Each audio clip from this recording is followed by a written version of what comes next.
وبعد تقديم هذا الوسام كلمات الشكر والتقدير، التمس من اخينا الفاضل الصدرضي القاسمي حفظه الله أن يقدم تفاصيل الطلاب الممتازين في المسابقات وكذلك في الاختبارات، والتمس من الطلبة أن يجلسوا بهدوء وسكينة، والأساتذة سيحضرون إليكم ويقدمون الشهادة وهكذا الجائزة، فأنتم تجلسون بكل هدوء وسكينة إن شاء الله. والأستاذ الصدرضي هو يبين ويقدم التفاصيل للطلاب الممتازين، فالذين ينادى باسمهم فهو يأتي ويأخذ جائزته.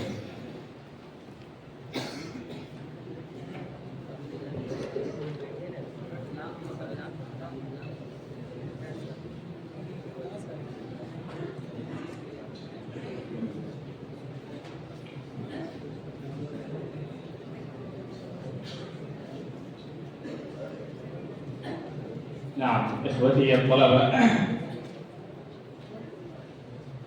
نعلن أولا عن نتائج المسابقات.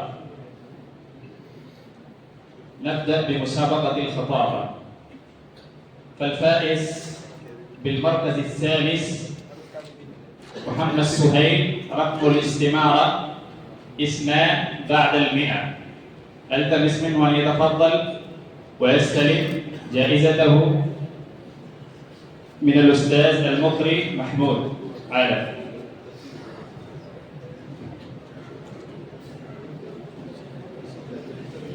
الفائز بالمركز الثاني ساجد، رقم الاستمارة 50 بعد 100، ليستلم جائزته من الأستاذ محمد شمشاد. الفائز بالمركز الأول بمسابقة الخطابة عبد الله جرالة، ليستلم جائزته من الأستاذ أبرار. الفائز في مسابقة طرح الأسئلة الأخ عبيد جرالة، رقم الاستمارة 51 بعد 200، ليستلم جائزته من الأستاذ عارف الندبي حفظه الله. عبيد جرالة. الفائز في مسابقة لعبة الأسماء أبو الحسن، رقم الاستمارة 27 بعد 100، ليستلم جائزته من الأستاذ تعريف سليم الندبي حفظه الله. الفائز في مسابقة لعبة الأفعال عبد الحكيم، رقم الاستمارة 30 بعد 200، ليستلم جائزته من الأستاذ المفتي سلمان. الفائز في مسابقة الترجمة الفورية الأخ محمد عارف، رقم الاستمارة 85 بعد 100، ليستلم جائزته من الأستاذ في مسابقة الترجمة الفورية حكيم، مسابقة لعبة الأفعال عبد الحكيم. الفائز في مسابقة الترجمة الفورية 85 بعد 100، ليستلم جائزته من الأستاذ پرویز.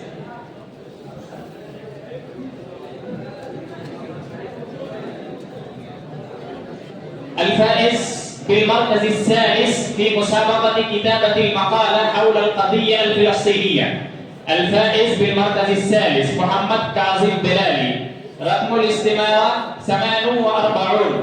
كاظم بلالي الفائز بالمركز الثالث في مسابقة كتابة المقالة، ليستلم جائزته من الأستاذ محمد عامر.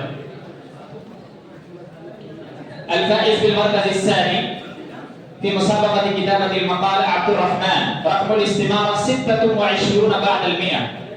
عبد الرحمن مسابقة كتابة المقالة. المركز الثالث محمد كاظم بلال، المركز الثاني عبد الرحمن.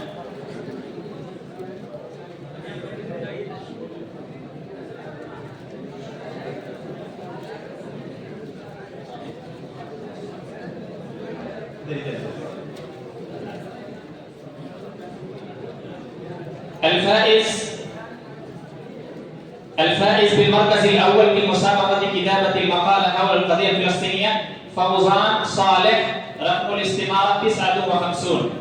الفائز بالمركز الأول في مسابقة كتابة المقالة ليستلم جائزته الأستاذ حسان.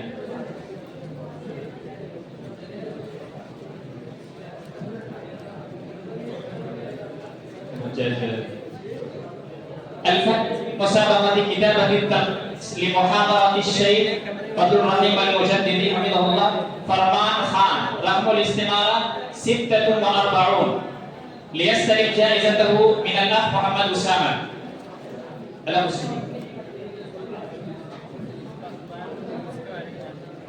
فوزان.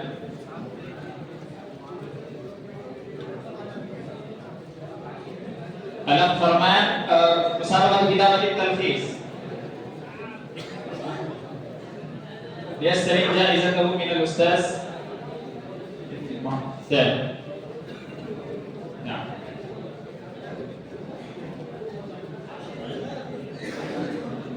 الآن نعلن عن نتيجة مسابقة لتمثيل ترتيب الطعام. ولاية مهاراشترا هي الفئة الفائزة، فألتمس من أصحاب هذه الحلقة أن يتفضلوا ويستلموا الميداليات من الأستاذ حماد الكريم والأستاذ أسامة نظام الدين.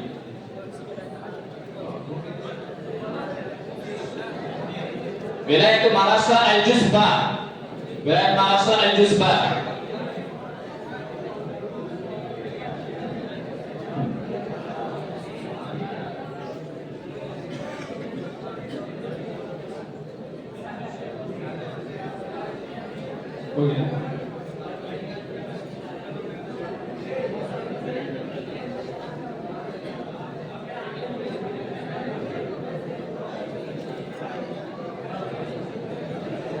التمس من الإخوة الطلبة أن يجلسوا بهدوء. الأساتذة سيحضرون ويسلمون الشهادة إليكم إن شاء الله. الفئة الفائزة في مسابقة الحوار والمناقشة أصحاب الغرفة 8 بعد 200. الموضوع حزب المؤتمر الوطني والحزب الحاكم، أيهما أفضل؟ ليستلموا الميداليات.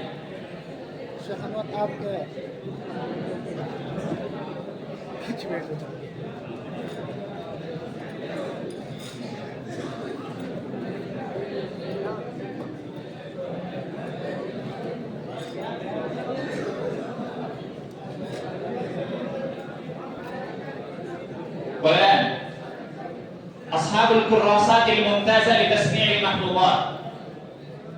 استلمنا 3 كراسات ممتازة لتسميع المحفوظات، فالأخ أبو طلحة بن بيتر جمال ليستلم الميدالية من الأستاذ أسامة، والأخ محمد عاصف بن يوسف سيد ليستلم الميدالية، والأخ محمد زاهد بن جنيد ليستلم الميدالية. أصحاب الكراسات الممتازة لتسميع المحفوظات. نلتمس من الإخوة أن يجلسوا على الكراسي بهدوء. والآن نعلن عن الفائزين في الاختبارات العامة. فأولا نعلن عن الفائزين في الطبقة الثالثة. الفائز في المركز الثالث، الفائز في المركز الثالث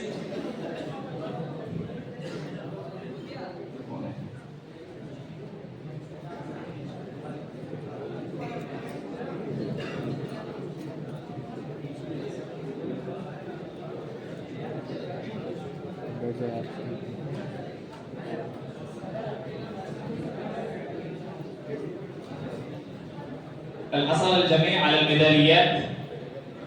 نعم، والتمس من الأخوة أن يجلسوا. الفائز بالمركز الثالث في الطبقة الثالثة ياسين علي، الحلقة السادسة، رقم الاستمارة 46 بعد 100. الفائز بالمركز الثالث ياسين علي ليستلم جائزته من الأستاذ أسامة نظام الدين. ياسين علي، الحلقة السادسة. والفائز بالمركز الثاني فرحان قريشي، الحلقة السابعة، رقم الاستمارة 58 بعد 200. فرحان قريشي، الحلقة السابعة. الفائز بالمركز الثاني. الفائز بالمركز الأول في الطبقة الثالثة أنصار الله، الحلقة التاسعة، رقم الاستمارة 37.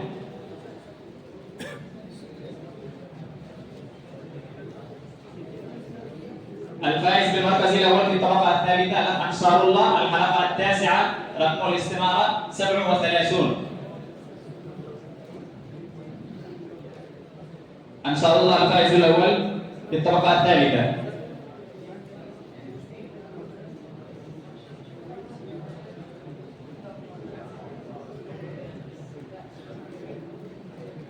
الأخ أنصار الله الفائز الأول.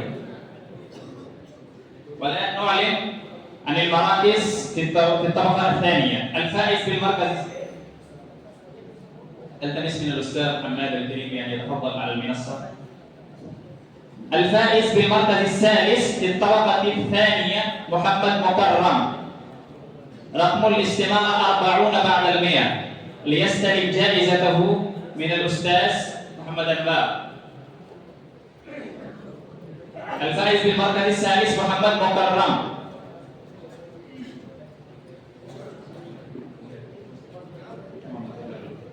الفائز بالمركز الثالث في الطبقة الثانية. الفائز بالمركز الثاني في الطبقة الثانية أحمد سهيل، رقم الاستمارة 7، ليستلم جائزته من الأستاذ فضيل.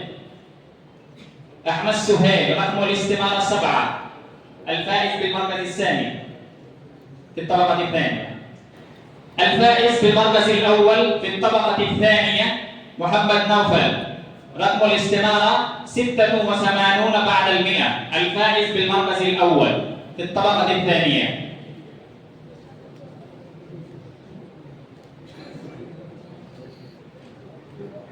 ليستلم جائزته من الأستاذ حماد الكريم. الفائز بالمركز الثالث في الطبقة الأولى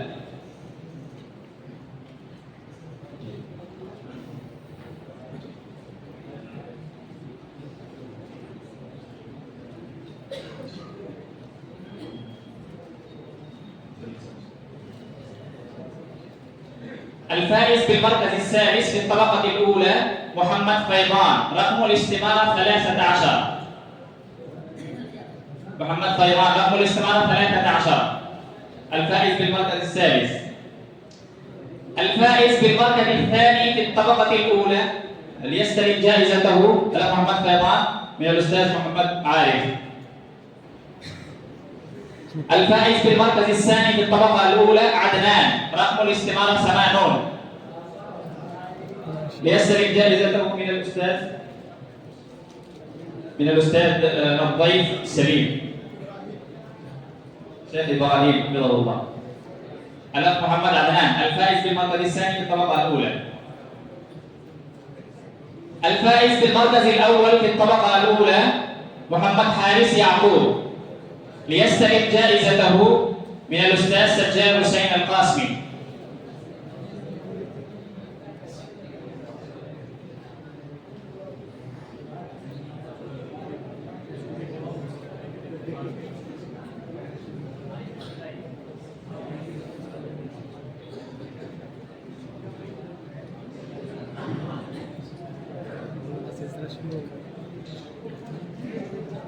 والآن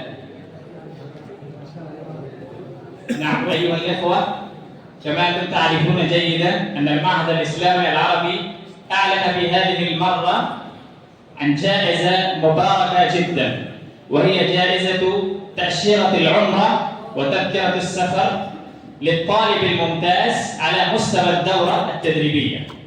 فها نعلن عن الطالب الممتاز الذي نال هذه الجائزة المباركة.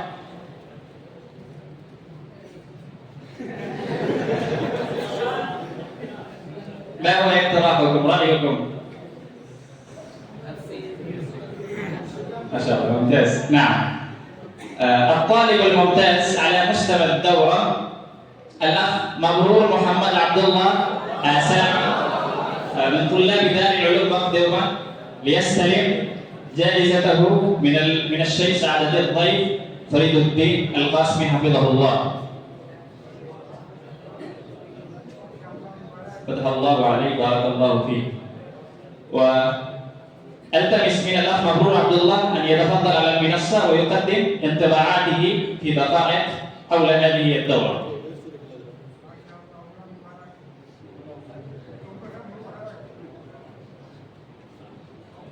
بسم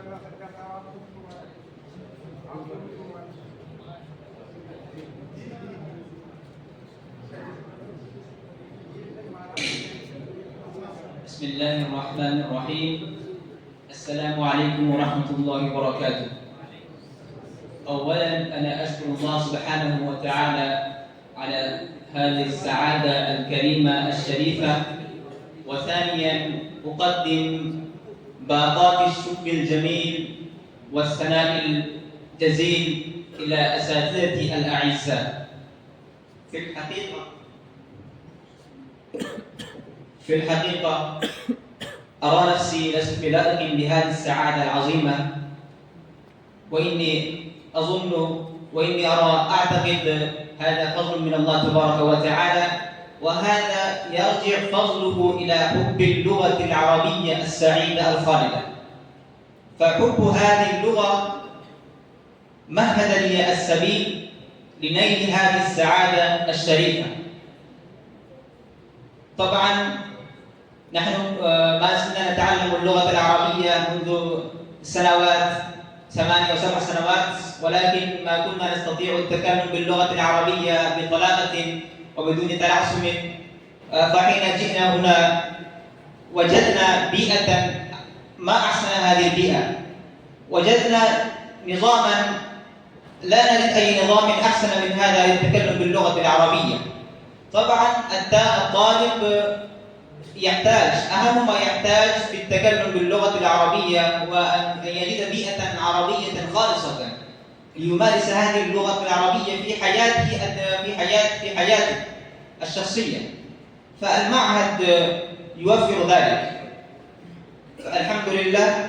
أنا ثانيا مرة أخرى أقدم الشكر إلى جميع الأساتذة، فإنهم ربونا فأحسن تربيتنا، ودربونا فأحسنوا تدريبنا، وزودونا خير زاد نستضيف به في حياتنا ونستنير به في مسيرتنا العلمية في سبيل هذه اللغة العربية الشريفة الخالدة. ونحن وهذا وعد علينا وميثاق لنا أن ننصر هذه الفكرة العربية التي أنشأها الأساتذة هنا. بهذه الكلمات أختتم كلامي، والسلام عليكم ورحمة الله.